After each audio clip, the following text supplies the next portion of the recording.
early achievers are not the pool that we get genius from. Yeah. It's the late bloomers. When people asked Einstein, where does your genius come from?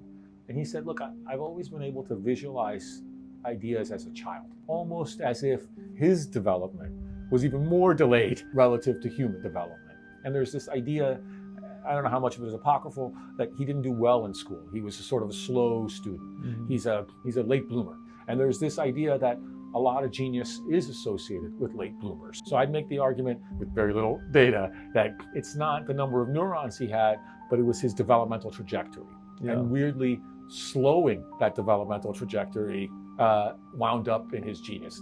The other opposite extreme are prodigies, kids who seem to have accelerated intelligence. And my understanding of the research is that the interesting thing about prodigies is that they're ahead of everybody at a certain age, but at some age people catch up. It's not that they can maintain that early development out into life.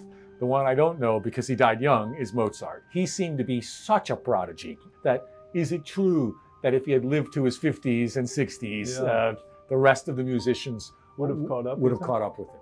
Perhaps this is controversial. I'm trying to raise the tension that early achievement or early achievers are not the pool that we get genius from. It's the late bloomers.